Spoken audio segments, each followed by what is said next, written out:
Welcome to Whiskey's a Journey. My name is Peter Faciano. Today is Friday.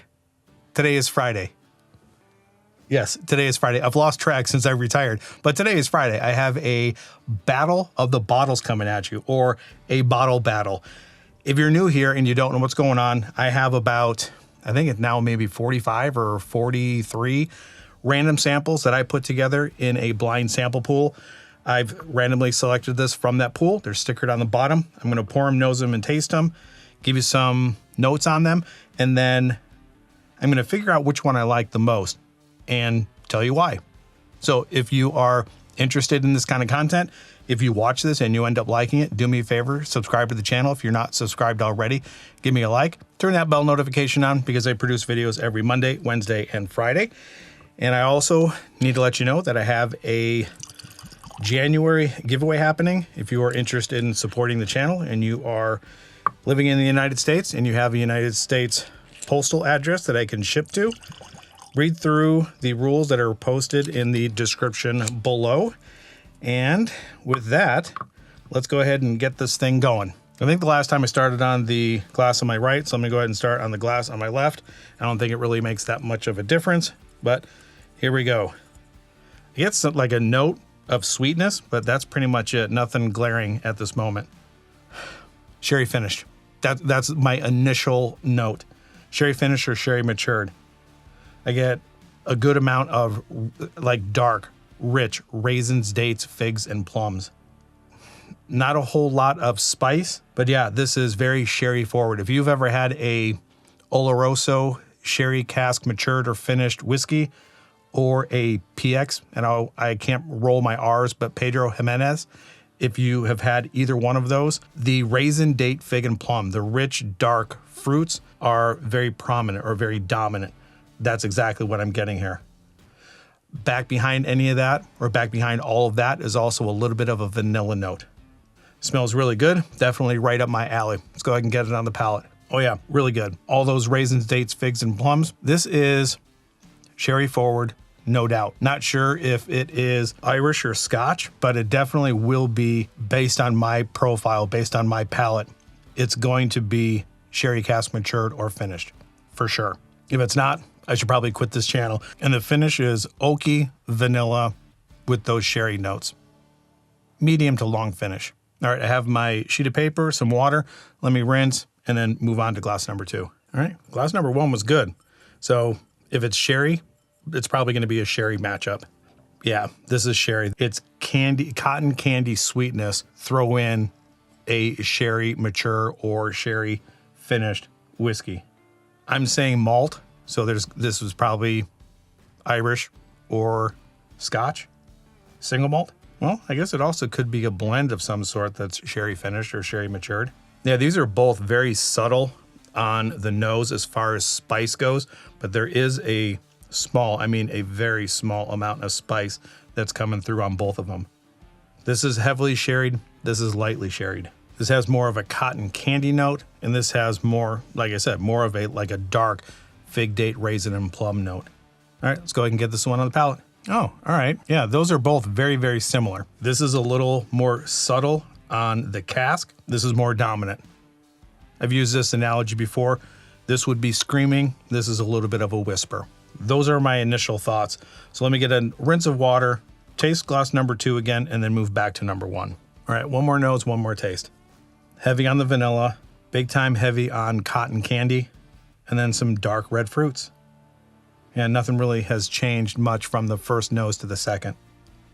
Let's get this thing on the palate again. Glides over the tongue, very well-rounded, malty, sweet, vanilla. Yeah, I'm liking that one quite a bit. Yeah, that is incredibly well-rounded. So let me go ahead and get a rinse, move back to glass number 1. All right, glass number 1. Here we go. Yeah, again, this is screaming sherry.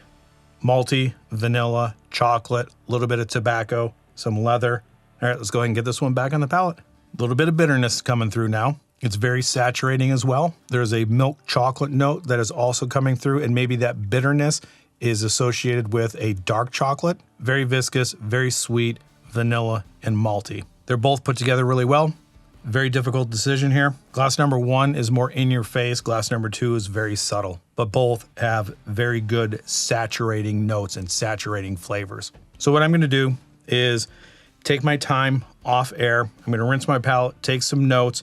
Right now, it's a coin flip. I'm not really too sure which one I like the most, but doing this off air gives me time to really concentrate on what's in the glasses.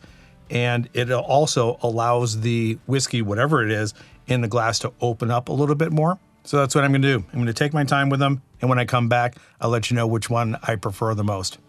Alrighty, holy cow, this was a heck of a battle. These are both right up my alley.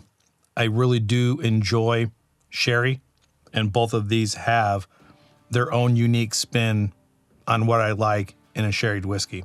So here's what I have for glass 1. Sherry forward, bitter dark chocolate on the side of the tongue. Its saturation of flavors sinks into every aspect or every part of the mouth. It's malty, it's oaky. It blankets the tongue in this soft, pillowy feel. It's well-rounded, and it is darker and richer than glass number 2. Glass number 2 is very subtle compared to glass number 1. I said it is sherried, but it's much more subdued than glass number 1. It has a buttery texture. They both have really good saturation of flavors. They stick around and they develop over a period of time, which extends the finishes in both of these to very long. It's malty. The oak sweetness hits the back of the palate. It sits there, and then there is a lingering spice that I'm getting out of glass 2 that wasn't there in glass 1. Glass 1 is all sweetness. And glass number 1, again, is in your face. It's screaming sherry. It's well-rounded. It's well-constructed. The pillowy effect or the saturation of flavors, I think the dark chocolate, the vanilla, the sherry, the oak, I think all plays together well. And for me, for today, this is the one that I'm preferring. All right, so let me go ahead and reveal what it is that I've been drinking. Let me grab the bottles off the shelf so I can refresh my memory about what I paid for them and maybe give some more information based on what's on the bottle.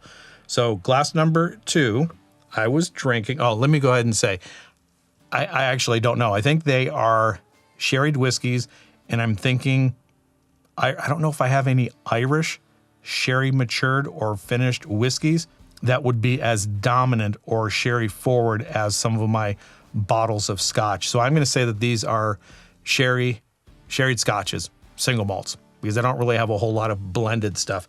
So glass number 2, we were drinking, this is Glen Allachie 12.